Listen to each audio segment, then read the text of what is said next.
Amén. Hermanos, que el Señor me los bendiga. Todos los que están acá, verdaderamente, mientras los hermanos elevaban cántico al Señor, me recordaba de aquel texto de la palabra del Señor cuando Salomón finalizó de construir el templo. Dice la palabra del Señor de que la gloria de Jehová cayó sobre el templo, que aún ni los levitas podían ministrar al Señor, porque su presencia era tan hermosa en ese lugar. Pero qué privilegio es estar, ¿verdad?, en un lugar como este, adorando al Señor, y donde los hermanos de corazón alaban al Señor, y sabemos que la hermosa presencia del Señor está en este lugar. Son muy privilegiados ustedes, hermanos, de tener hermanos que presiden la alabanza, ¿verdad?, y la música también. Así que gloria al Señor. No es de todas las congregaciones, este es privilegio. No es de todas las congregaciones. Hermanos, para mí una vez más es un privilegio poder estar frente a ustedes. El día viernes iniciamos hablando un poco acerca de la presencia de Dios, de la adoración de Dios y de la música también. Y hoy pues vamos a continuar hablando un poco acerca de esto y también un poco acerca de lo que el Señor ha hecho en nuestras vidas. Y una vez más agradezco al Señor por mi preciosa esposa que está aquí conmigo, ¿verdad? Para mí es un privilegio poder, ya no ando solo, ya no ando solo, ya nunca voy a andar solo, gloria al Señor. Y también con nuestra preciosa niña que está en la cuna gozando del Señor. ¿Les parece, hermanos, si vamos al Señor en oración y meditamos en la palabra? Padre, gracias, Señor, por tu hermosa presencia en este lugar, Señor. Señor, sabemos que tú estás en medio de nosotros y en nosotros, Espíritu Santo. Te pido en esta mañana que tú hagas una obra perfecta y hermosa en nuestro corazón, Señor. Eso que solamente tú puedas hacer en nuestra vida, afincar tu palabra en nosotros, Señor. Te pido que tú lo hagas de una forma única en esta mañana. Señor, muchos de los que estamos acá estamos necesitados de ti, Señor. Todos estamos totalmente necesitados de ti, Padre. Por lo tanto, yo te pido que tú hables a nuestro corazón, hables a nuestra vida, Señor. Porque cuando tú hablas, Dios mío, ahí las cosas verdaderamente son nuevas, Padre. Somos transformados de gloria en gloria, como dice tu palabra. Señor, habla por medio de mi vida, Señor, hazlo tú, Señor. Y que tu palabra y que tú, Señor Jesucristo, seas exaltado por sobre todo. En tu santo nombre, Señor Jesús. Amén. Y amén. Hermanos, quisiera que abramos la palabra del Señor en el primer libro de Crónicas, continuando un poco acerca de lo que hablamos el día viernes. Primer libro de Crónicas, capítulo 17. Primer libro de Crónicas, capítulo 17.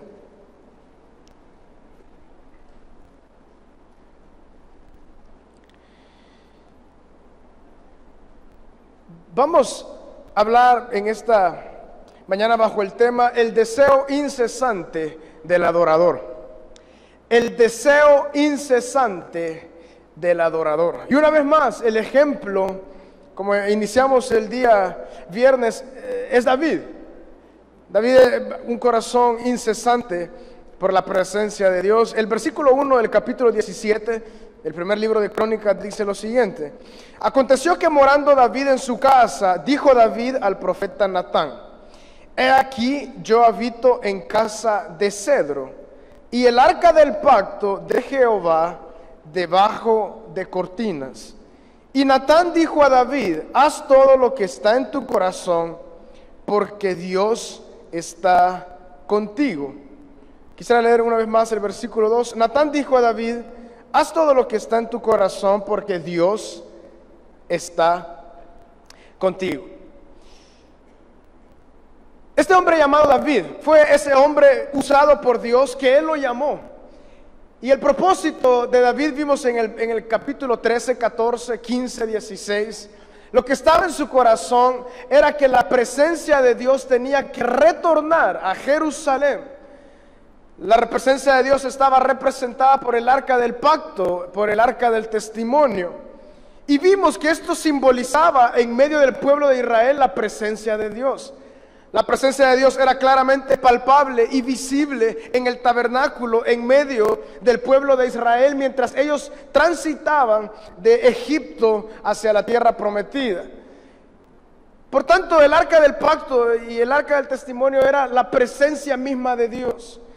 También vimos cómo este hombre llamado Saúl, que fue el primer rey de Israel, él no hizo caso del arca del pacto. O sea, Saúl no hizo caso acerca de la presencia de Dios. Él dijo: yo puedo reinar a este pueblo con mi cabeza. Yo puedo reinar como yo creo que debe hacerse. Por eso dice la palabra del Señor, de que Saúl no hizo caso del arca del testimonio. Pero cuando David fue proclamado rey, después que Saúl murió, el primer deseo que había en el corazón de David es, y reunió a todos los jefes del ejército, a los jefes de las tribus, a los jefes del pueblo, y le dijo: miren, nosotros tenemos que traer algo de regreso, y es el arca del testimonio. Ahí nosotros podemos ver cómo lo primero que hay en el corazón del adorador es el deseo por la presencia de Dios, el deseo por la vida de Cristo en nosotros, el deseo de que la obra del Espíritu Santo pueda ser constante, como dice la palabra: si vosotros creeréis en mí, de vuestro interior correrán ríos de agua viva, que es el Espíritu Santo en nosotros, ese río que no cesa, esas aguas hermosas que entran a nuestro corazón por medio de la palabra y fluyen constantemente. David entonces dijo: escúchenme todos, dijo, debemos de hacer regresar el arca del testimonio y el arca del pacto. También en el capítulo 15 nosotros leímos de que David preparó un lugar y levantó una tienda para el arca del pacto. Este es uno de los pasajes, considero, más románticos de la palabra del Señor. Lo que David deseaba era hacerle un lugar a la misma presencia de Dios. Su prioridad era que el arca del pacto, el arca del testimonio tuviese un lugar ahí. Y también, ¿qué más vimos, hermanos? Vimos que la música acompaña a la presencia de Dios. No es al revés. No es la música en sí lo que llama la presencia de Dios, sino que son los corazones deseosos de más de Dios, de más de su presencia, que naturalmente expresan la adoración. Y una de estas formas de expresión es la música, es el canto, que todos los que estamos acá tenemos la capacidad de hacer. Tal vez no todos, pues, tengamos la mejor voz, pero sí todos tenemos la expresión del canto y de la adoración a Dios. Vimos también cómo mientras viajaba el arca del testimonio, el arca del pacto hacia la tierra de Canaán, dice la palabra de Dios de que David con todas sus fuerzas cantaba y se gozaba. Era tanto el gozo que a David no le interesaba cómo él se veía, quizás externamente, porque cuando iba llegando a Canaán, dice la palabra de que su mujer llamada Mical, la hija de Saúl, cuando lo vio, dijo: ¿qué le pasó a mi esposo? Está fuera de sí. Aparentemente, no sabemos exactamente lo que ocurrió, pero aparentemente tal vez las ropas quizás se le iban cayendo, iba mostrando alguna parte de su cuerpo que tal vez no era muy necesario mostrar. Pero David iba alabando al Señor con todas sus fuerzas. ¿Por qué? Porque el arca del pacto estaba regresando a Jerusalén. O sea, la presencia de Dios simbolizada en ese lugar estaba regresando. Él estaba lleno de alegría y lleno de gozo al saber de que la presencia de Dios estaba regresando. Y aún, dice la palabra del Señor, como David respondió a esta mujer, Mical, hija de Saúl, que era mujer de David. Ella le dijo: ¿cómo es que tú vienes haciendo todo esto que estás haciendo? Y David le dijo: nunca dejaré de adorar a Dios por lo que Él ha hecho en mi vida. Aleluya. Al corazón adorador, no es que no nos importa nada acerca de los demás, pero verdaderamente el énfasis, el enfoque de nuestro corazón es Cristo, es lo que Él ha hecho por nosotros, y por eso le cantamos llenos de alegría y de gozo. Y aquí nos encontramos, hermanos, ya cuando el arca llega a esa casa, a ese lugar donde levantó David en Jerusalén, tenemos este capítulo 17. Y fíjense que David ya había ubicado el arca en su lugar debido, ya había puesto a los levitas en orden para cantar a Dios, para elevar cántico a Dios. Y aún cuando ve David el arca en ese lugar, le dice al profeta Natán: he aquí, yo habito en casa de cedro, y el arca del pacto de Jehová debajo de cortinas. Él está diciendo: aún aparentemente mi casa que él ha construido con, dice, de cedro, madera especial, ¿cómo puede ser de que el arca esté en un lugar debajo de cortinas? O sea, en una tienda, digamos, un poco más sencilla. Verdaderamente, hermanos, el primer templo de Israel lo construyó Salomón, pero donde inició el corazón fue David, quien quiso habitar, quien quiso construir una casa hermosa para Dios. No que Dios puede habitar en una casa, sino que Él estaba ahí en el lugar santísimo, en el arca del testimonio que representaba la presencia de Dios. Quien tuvo el deseo inicial, aunque lo finalizó Salomón, fue David. David sentó las bases de la adoración a Dios plena en todo lo que se hacía en el culto, en todo lo que se hacía también ahí en el templo. En los capítulos 18, 19, 20, 21, 22, 23 del primer libro de Crónicas, si ustedes lo pueden leer, aún antes que David muriera, él estableció, digamos, el manual. David hizo el manual del templo de Dios. Salomón lo terminó, ciertamente, pero David fue el que tenía ese corazón. ¿Por qué entonces decimos el corazón incesante de un adorador? Porque aquel adorador nunca le place aún donde estaba la presencia de Dios, digamos, en esta casa de cortinas, sino que siempre va aún por más deseo de la obra de Dios en su vida, aún más deseo de la presencia de Dios obrando tremendas cosas en su corazón. Y eso era el corazón de David. Él siempre, su prioridad era Dios, su prioridad era la presencia de Dios, la guianza de Dios, obedecer a Dios. Sabemos que David cometió varios errores, pero lo que él tenía era un corazón que anhelaba obedecer a Dios, y era un corazón humilde. ¿Por qué? Porque aceptaba sus errores. Distinto era este hombre llamado Saúl. Cuando se le mostraban los errores, él trataba de justificarse a sí mismo. Pero yo hice esto, tal vez me equivoqué en esto, pero yo hice esto bien. David simplemente decía: oh Jehová, he pecado contra ti, lávame y seré más limpio, lávame y seré más blanco. Entonces, hermanos, aquí vemos claramente un corazón incesante adorador. Cuando veía él que el arca del testimonio estaba en este lugar, empezó en su corazón: Padre, tú mereces algo aún más glorioso en mi vida, mereces un lugar aún más hermoso. Y eso es lo que hay en el corazón del adorador. Él dice: Padre, tú tienes que tomar la prioridad completa, todo en mi vida. Tú tienes que ser el número 1, número 2, número 3. Todo lo que hay en mí, Señor Jesús, anhelo que seas tú gobernándolo por sobre todo. Hermanos, y aquí vamos a empezar a hablar un poco también acerca de la música. David, como les comento, de que él hizo, digamos, el manual del arca, el manual del templo, de cómo esto tenía que hacerse. Él dejó claramente a los levitas que iban a desarrollar su ministerio en el templo.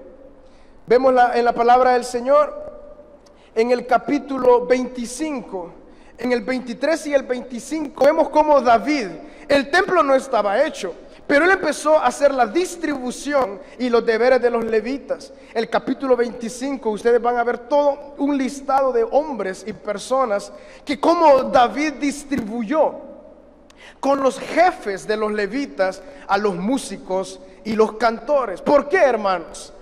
Donde está la presencia de Dios, ahí hay canto.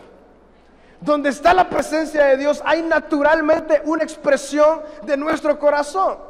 El Señor nos ha mandado a amarle con toda nuestra alma, con todas nuestras fuerzas, con toda nuestra mente, con todo nuestro corazón.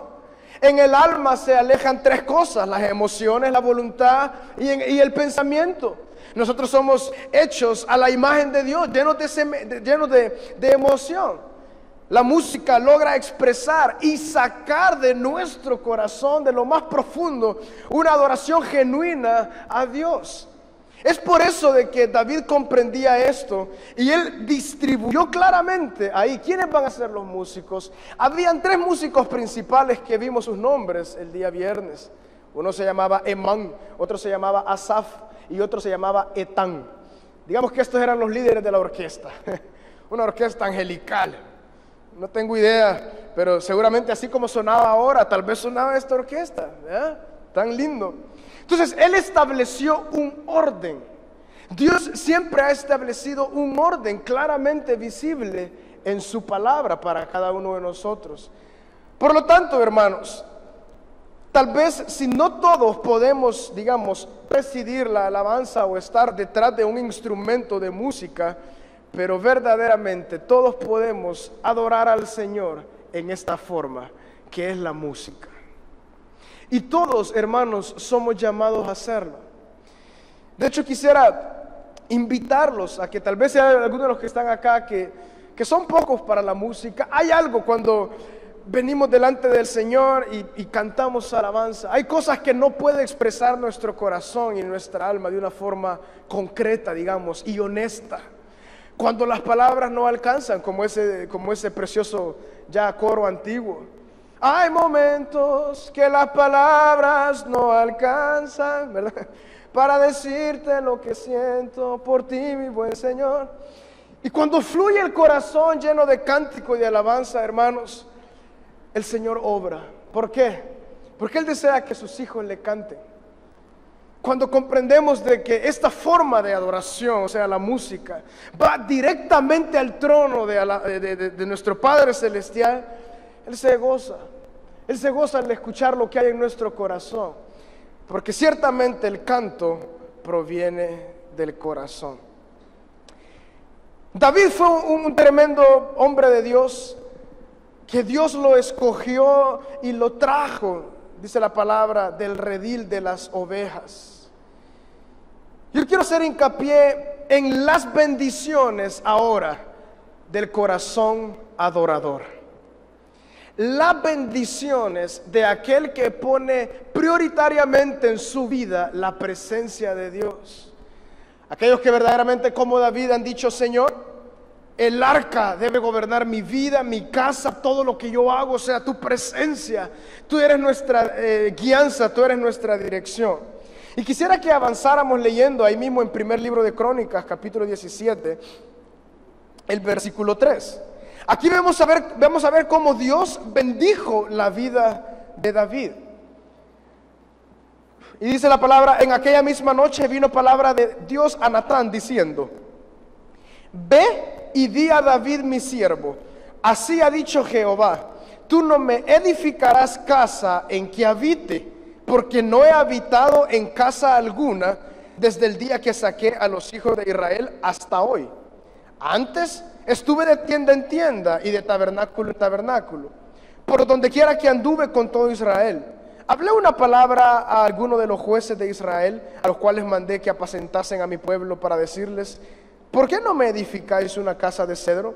Por tanto, ahora dirás a mi siervo David: así ha dicho Jehová de los ejércitos, yo te tomé del redil, de detrás de las ovejas, para que fueses príncipe sobre mi pueblo Israel, y he estado contigo en todo cuanto has andado, y he cortado a todos tus enemigos de delante de ti, y te haré gran nombre, como el nombre de los grandes en la tierra. Asimismo he dispuesto un lugar para mi pueblo Israel, y lo he plantado para que habite en él, y no sea más removido, ni los hijos de iniquidad lo consumirán más, como antes, y desde el tiempo que puse los jueces sobre mi pueblo Israel, mas humillaré a todos tus enemigos.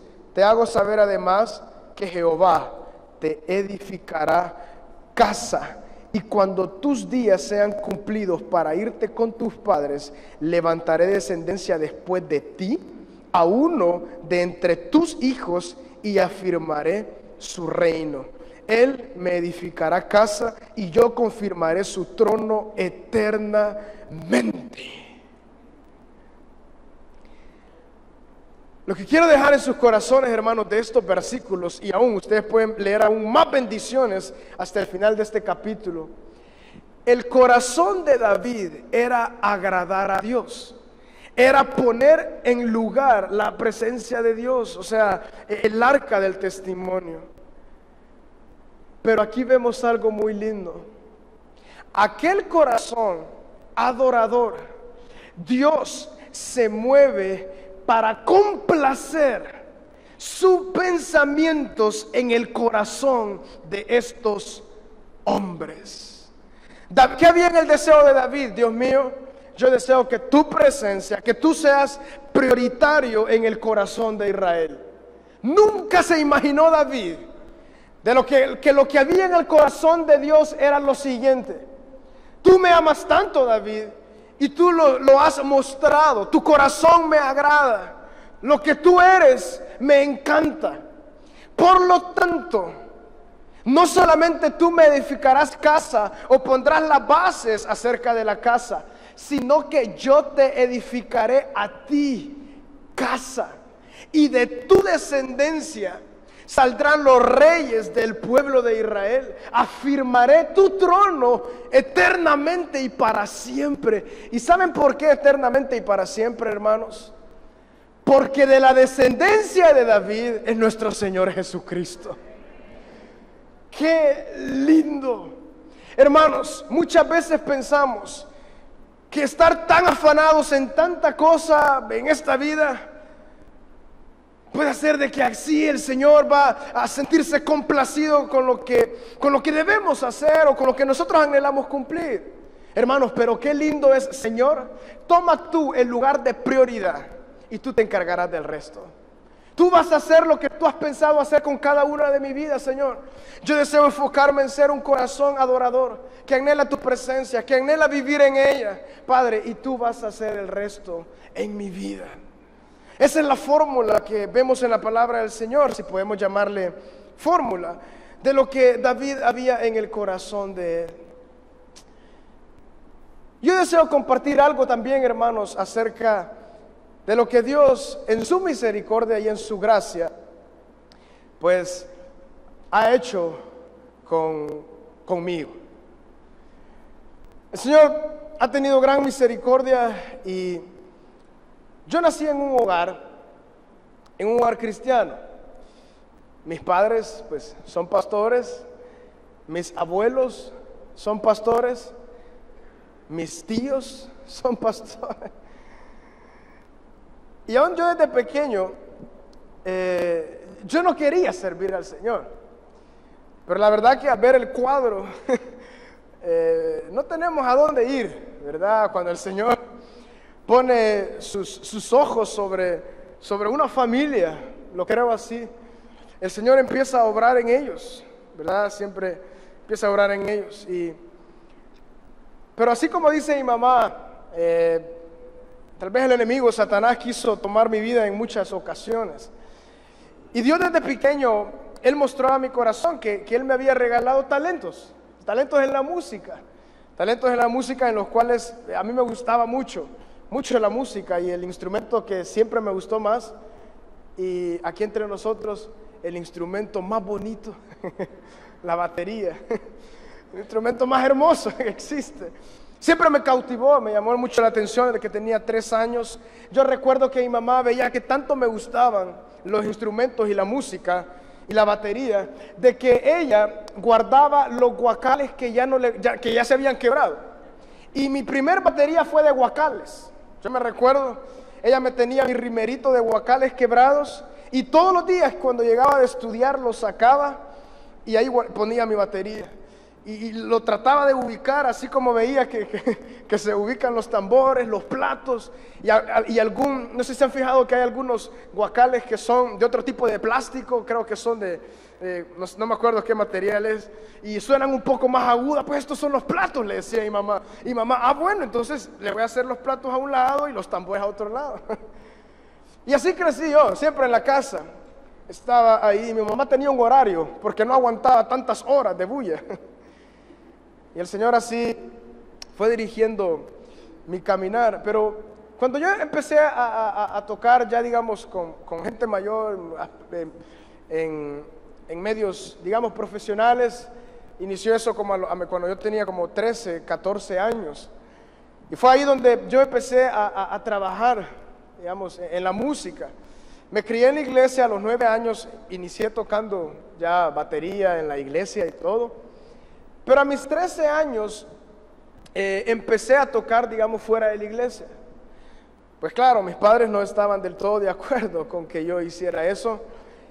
A pesar de las exhortaciones que ellos me hacían continuamente, pues yo continuaba así. Y eso empezó a ser mi trabajo. A los 14, 15 años, a veces estudiaba ahí en el colegio Josué, también en San Salvador, y en las noches ya trabajaba tocando. A veces, tristemente, pero yo me crié en los bares de San Salvador. Ahí es donde yo tocaba y estudiaba, y en las noches tocaba, estudiaba y en las noches tocaba, y también siempre iba a la iglesia. Yo sabía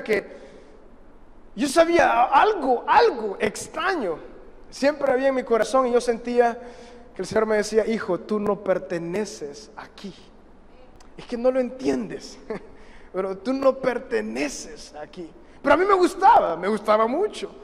Me gustaba mucho, pues, tocar y todo eso. Y así el Señor, pues, tiene sus planes, ¿verdad? Con cada uno de nosotros. Y así fui creciendo, pues, llegué a mis 18 años y continué tocando con diversos grupos del Salvador, diversos artistas. Y también después el Señor, pues, yo considero de que Él, pues, le plació, no sé, también empezar a viajar con artistas y todo eso.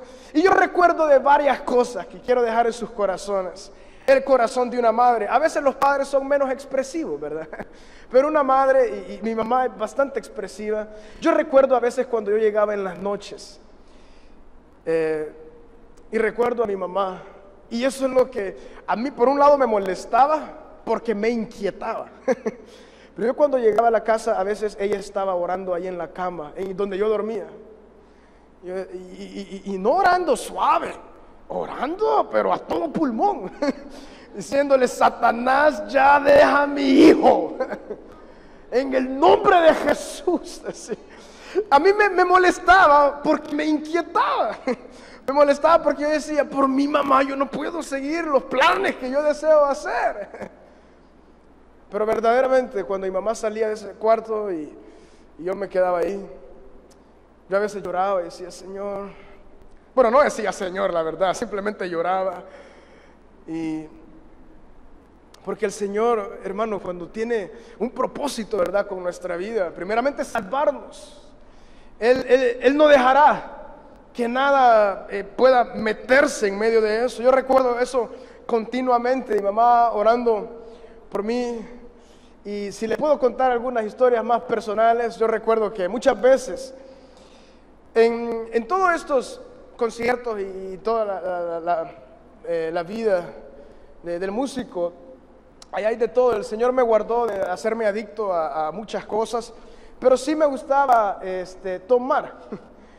Yo recuerdo también varias ocasiones, porque Satanás mira nuestros corazones.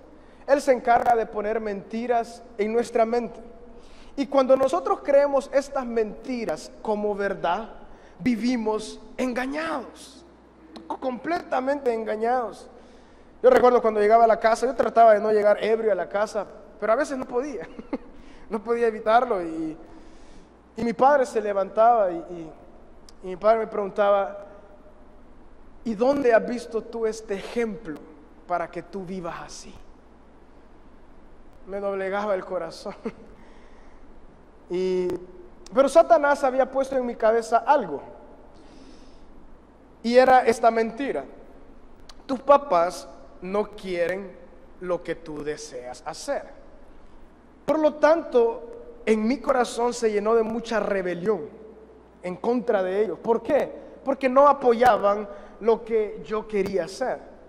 Y a veces uno de joven dice: bueno, ¿y por qué los papás no lo apoyan a uno? Porque los papás saben lo que dice la palabra del Señor. A veces nosotros no sabemos lo que dice la palabra del Señor. A veces alguien que está en Cristo, obviamente alguien que no está en Cristo, no puede ver el reino de Dios. Y eso debemos comprenderlo, hermano, lo que dice la palabra del Señor Juan, cuando en el Evangelio según San Juan, cuando Nicodemo se le acerca al Señor Jesús. Y él le dice, bueno, yo sé que tú vienes de Dios porque maestro, profeta, nadie puede hacer lo que tú haces. Y Jesús le responde a Nicodemo, aunque Nicodemo era estudioso de las Escrituras, era un erudito, pero él le dice, Nicodemo, Nicodemo, una cosa te digo, es necesario que tú nazcas de nuevo para que puedas ver el reino de Dios. Y después le dice una vez más, es necesario que tú nazcas del Espíritu, que nazcas del agua y del Espíritu para que puedas entrar al reino de Dios. Y hay una gran diferencia, hermanos, entre asistir a la iglesia y nacer de nuevo. Hay una tremenda diferencia de esto. Cuando nosotros empezamos a vivir la vida en Cristo, yo recuerdo esas palabras de mi papá y siempre fulminaban mi corazón. Otro secreto familiar era de que mi papá no le comentaba a mi mamá cuando yo llegaba ebrio, porque si le comentaba a mi mamá se iba a poner muy triste. Mi papá guardaba ese secreto seguramente en su corazón y pensando acerca de todo esto. Pero bueno, pasaron los años y hay muchas cosas, obviamente, en medio de los años que pudiésemos hablar, pero deseo enfocarme en el momento cuando el Señor me habló y cuando Él me llamó. Yo recuerdo que Él empezó a obrar en mi vida, aún en medio de cosas. Algo había en mi corazón y Él usó algo que yo no comprendía por qué. Pero yo empecé a sufrir ataques de pánico. No sé si alguno de los que está acá pues ha pasado por situaciones similares, ansiedad tremenda, excesiva por medio de los temores y que llegan y desembocan en ataques de pánico. Uno es horrible, no se lo deseo a nadie. Esta preocupación y todo por sustos, por experiencias, por malas experiencias. Muchos psicólogos dicen de que muchas veces viene por malas experiencias que uno tiene, impactantes, que están tan centradas ahí en la mente, que producen mucho temor, ansiedad, y que llega a ser ataques de pánico. Yo empecé a sufrir ataques de pánico por unas experiencias, obviamente por no estar en el Señor y por no caminar en el Señor. Pero empecé a sufrir de estos ataques de pánico que me empezaron a vivir constantemente en un pánico. Pero fue ahí donde el Señor empezó a ministrar a mi vida. ¿Por qué? Porque Él tiene formas para llamar a sus hijos.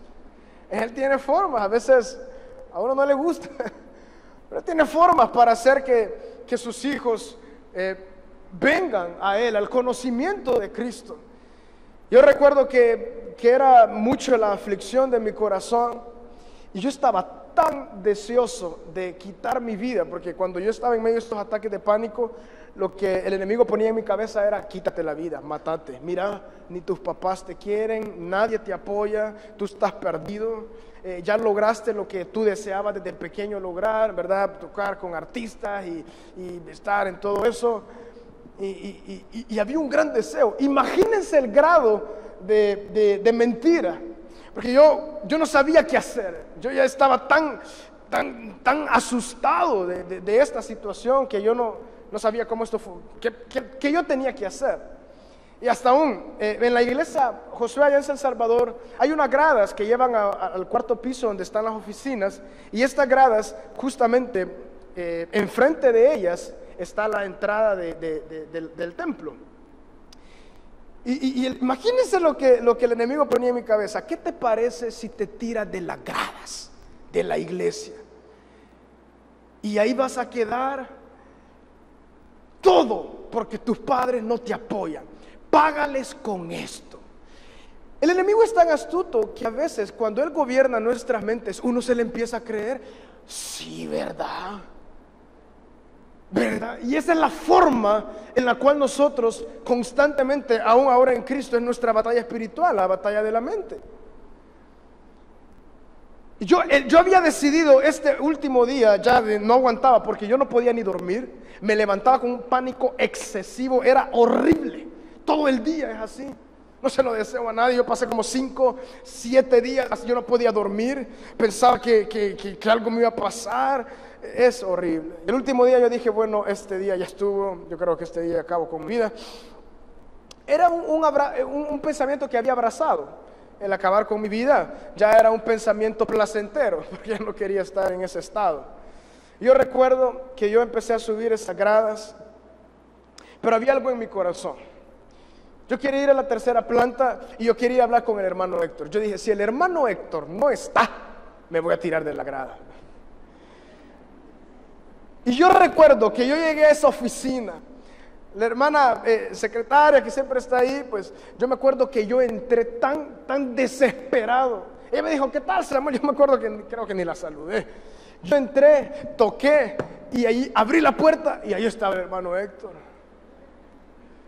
Yo le dije, tío, porque así le digo, tío, yo me quiero morir. Terrible, me dijo, sentate. Terrible, me dijo, sentate, me dijo. Y miren, hermanos, sin explicar cómo, empecé a experimentar el verdadero arrepentimiento ahí.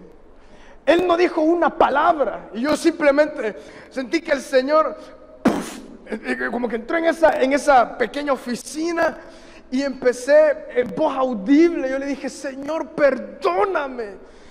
Yo nunca había experimentado lo que es el arrepentimiento genuino de corazón, el confesar nuestros pecados. Y esto es algo muy cierto. Cuando uno no está sin Cristo, uno cuando peca, uno se siente bien. Uno en el pecado se goza. Pero cuando Cristo muestra la podredumbre de nuestro corazón y saca a luz lo que hay dentro de él, y no hay otro camino más que la sangre de Cristo y el sacrificio de él, lo que él hizo en la cruz del Calvario. Y yo empecé, mire, tío, esto. Y eso empezó a orar, empezó a escuchar. Y yo le dije, yo siento esto. Y fue ahí donde por primera vez yo comprendí el evangelio de nuestro Señor Jesucristo. Tal vez yo lo había escuchado tantos años, pero hay algo. Hay una diferencia entre escuchar y verdaderamente cuando el Señor produce por el Espíritu Santo arrepentimiento y fe en Jesucristo. Y en ese momento yo estaba ahí, el hermano empezó a orar por mí y qué gran bendición, hermano. Yo salí de ese lugar. Bueno, fue un buen tiempo y ustedes creo que ya conocen al hermano Héctor, ¿verdad? Y las palabras que él me decía. No, hombre, cipote, me decía. Qué lindo, me decía. Y qué lindo, me decía. Lo recuerdo como que si fuera ayer, hermanos. Fue hace más de 5 o 6 años, pero como si fue ayer. Y cuando yo salí de ese lugar, yo ya no quería tirarme de las gradas, obviamente. Yo me sentía como que era un ángel, hermano. Quería volar, ya tirarme por las gradas, pero para volar. Y decir, Señor... Hermanos, y empieza la obra del Espíritu Santo, día tras día. Y empezamos a vivir lo que la palabra dice. Cuánto anhela mi corazón tu presencia, decía el salmista, ¿verdad? Una cosa deseo y esta buscaré, que esté yo en la casa de Jehová todos los días de mi vida, para contemplar su hermosura e inquirir en su santo templo. No todo termina ahí, también hay malas noticias después de esto. Yo seguí tocando. Por alguna extraña razón, después de este episodio en mi vida, me llamaban aún más y tocaba aún más, estaba más ocupado. Pero aquí empezó ya algo en mí que no podía quitármelo de encima. Y es la buena noticia, pero es la lucha espiritual. Cuando uno está muerto, como dice la palabra en Efesios capítulo 2, muerto de nuestros delitos y pecados, no tenemos lucha con el espíritu, no. Simplemente, como dice la palabra del Señor también, andamos en la mente, en el espíritu del aire. Nuestros pensamientos están completamente cautivados por la carne, por Satanás, por este mundo. Pero ahora empezamos a tener la lucha espiritual. Y dice la palabra en Gálatas, de que el espíritu, la naturaleza del espíritu, ahora lucha con la carne para que no hagamos lo que queremos hacer. Y empezó esta lucha y yo no la entendía. Porque me ponía a pensar, bueno, pero yo viví de esta forma. ¿Debo continuar viviendo así? No, ahora la vida en el Espíritu, yo no sabía qué hacer. Y yo continué ahí de igual forma, tocando y todo eso. Pasaron 2 años, hasta que el Señor, yo llegué a mis 23 años. Este episodio también lo recuerdo como que si fuera ayer. Yo estaba en mi cuarto, fue una mañana, y yo estaba ahí en mi cuarto. No leía la Biblia, les voy a ser honesto, no leía la Biblia, yo no sabía mucho acerca de la Biblia, pero hay una diferencia cuando uno viene a Cristo. Cuando uno empieza a leer las páginas de la Escritura, uno la entiende. Lo que antes era jeroglíficos, hoy uno lo entiende y produce vida en nosotros. Y yo me recuerdo esa mañana. Considero experiencias con Dios que son únicas en la vida. Yo recuerdo que ese día en la mañana, no les puedo explicar, empecé a leer un salmo y la presencia de Dios llegó a ese pequeño cuarto, lo recuerdo, en Ciudad Merliot, en Santa Tecla. Y el Señor impactó ese lugar. Y yo no les puedo explicar, hermanos, pero yo caí arrodillado y tirado al suelo. Y el Señor puso algo en mi corazón: Samuel, yo tengo un plan para ti. No tenés otro día para decidir, es este día. Yo recuerdo que era tan hermoso su presencia ahí en ese lugar y en mi corazón, que cuando el Señor visita, uno no tiene más que hacer, más que decir: sí, Padre, hágase tu voluntad. Y Él me puso, y él ponía en mi corazón: tú vas a dejar de tocar ahora. Ahora tú vas a hablar con todas las personas que tú debes de hablar. Habían contratos, ¿verdad? Y trabajo de largos meses con diversos grupos y personas. Y el Señor puso en mi corazón: tú vas a hablar con ellos ahora, no otro día, ahora. Y todo vas a dejar ahí. Yo le decía: Señor, lo único que deseo entonces, si tú quieres esto, es que tu presencia vaya donde tú desees que yo vaya, porque yo no sé dónde voy. Y que tú me proveas de todo lo necesario. Porque uno, hermanos, a veces uno, como en buen salvadoreño, uno se da paja, ¿verdad? Uno cree que lo que hace, wow, y lo que uno ha alcanzado en esta vida, no.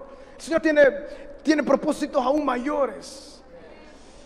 Y en ese momento Él puso en mi corazón eso: yo te voy a proveer y mi presencia irá contigo. Hermano, yo estuve ahí tirado, yo no podía pararme algún tiempo, algunas horas, pero yo estaba tan gozoso y decía: Señor, gracias. Hermano, yo cuando vuelvo a pensar en estos días, yo no sé cómo yo tomé esas decisiones, pero yo lo hice. Ese día en la tarde, cuando teníamos ensayos y tenía que reunirme con todas las personas, yo les dije: Señor, ¿y qué les voy a decir si ellos no entienden nada? Yo simplemente los reuní y yo les dije: bueno, hasta aquí llega mi trabajo, con todos los grupos, todos los contratos que tenemos. Y ellos me dijeron: estás loco. Yo les dije: simplemente me voy a dedicar a la música cristiana. Hermanos, yo nunca pensé estar delante de ustedes con un saco. Nunca, yo nunca pensé, yo pensé que siempre me iba a dedicar a la música, a tocar música cristiana. Yo nunca pensé el enseñar la palabra del Señor. Pero Dios tiene su propósito, y en ese momento me dijeron: estás loco, me dijeron. ¿Sabes qué? Vas a dejar de tocar un mes y aquí te esperamos de regreso. Tu puesto va a estar aquí, tu plata aquí va a estar, todo va a estar aquí. Y me puse a pensar: si ellos supieran que nunca voy a regresar. Si supieran que no. Y ese día yo recuerdo, hablé con todos y todos me dijeron: bueno, la verdad que pues toma las decisiones que tú debes de hacer, pero aquí está tu lugar de regreso. Yo recuerdo que me fui y yo con un gozo, hermano. El Señor empezó a hacer el anhelo de mi corazón. Yo recuerdo que del aposento alto el guardia me llegaba a sacar: Samuel, ya estuvo, andate, por favor, me decía. No había otro deseo más que estar en la misma presencia de Dios que ministra nuestro corazón, y le alabamos al Señor. Hermanos, y para gloria del Señor, ya 5 años y nunca regresé. El Señor me hizo limpio de toda atadura sexual, de toda atadura de vicio, de todo lo que yo hacía, toda la música, todo a lo que yo me dediqué. El Señor me hizo libre. Por lo tanto, hermanos, qué hermoso es el Señor. Aleluya. Qué lindo es el Señor, hermanos. El Señor verdaderamente nos ha prometido una vida de libertad. ¿Para qué? Para adorar su nombre, para vivir en Él, libre en Cristo. Y aquí estamos, hermanos. El Señor nos ha dado el privilegio ahora de pastorear allá en la ciudad de Apopa. Y ahí estamos pidiéndole al Señor que el Señor haga retumbar esa ciudad como nunca antes. Y eso es lo que el Señor ha puesto en nuestros corazones. Hay mucho más que podemos hablar, hermanos. Pero una vez más, regresando a la música y a la adoración, hermanos, lo inicial y lo primordial es el deseo por la presencia de Dios, por conocerle, por vivir en Él, vivir en santidad delante del Señor, vivir como Él nos manda, como Él nos exhorta en la palabra del Señor. Las bendiciones sobre la vida de David llegaron ciertamente. ¿Pero por qué? Porque Él ubicó en el lugar prioritario a Dios. No hay nada más importante, y por eso doy gloria al Señor y agradezco siempre a mis padres y a mi madre por nunca cesar de orar por mí. Orar de una forma única que ella lo hacía. Y pues para la gloria del Señor, el Señor ha sido fiel hasta este día. ¿Verdad, hermanos? Padres de familia, pues continúen orando, ¿verdad?, por sus hijos. El Señor tiene un propósito con cada uno de ellos, estoy 100% seguro. Y que el Señor ponga su mirada sobre cada uno de nosotros, pero por sobre todo, hermanos, y con esto voy a ir ya finalizando, recordando lo que David hizo. Él lo que dijo, lo que él deseaba era: Dios mío, no puede ser que tú habites en un lugar como este. No es que está mal, pero yo quiero en mi corazón ponerte en un lugar aún más hermoso. Y ahí Él construyó, Él puso las bases, el fundamento, puso el manual del templo, lo que todos los cantores, los músicos debían de hacer. Por lo tanto, hermanos, este es buen día para decir: Dios mío, toma el trono de mi corazón. Tal vez, Padre, me he olvidado, Señor, acerca del arca, acerca de la presencia de Dios. Pero este día, Señor, vuelve a tomar el lugar prioritario en mi vida y haz tu obra en mí. Y lo que tú deseas hacer conmigo, tú lo vas a hacer. Y ahí vienen las bendiciones del Señor, mis hermanos. El plan de Dios a nuestra vida. En el caso de David, Él le prometió edificar casa a David. Porque David quiso edificarle casa a él. Dios le dijo: perfecto, y yo te edificaré casa a ti y un trono que durará eternamente en la persona de Cristo Jesús. Las bendiciones gloriosas de Dios vienen cuando nosotros verdaderamente establecemos la prioridad de su presencia en nuestro corazón como nada más. Y ahí fluye el cántico y la música al Señor. ¿Les parece si oramos, hermanos? Padre, gracias, Señor, por este privilegio, Señor, que nos das de estar delante de ti, Señor. Señor, en esta mañana te pido que tú hables a nuestro corazón, Señor, en este momento. Que tu Espíritu Santo, Señor, produzca algo en nosotros, Dios mío.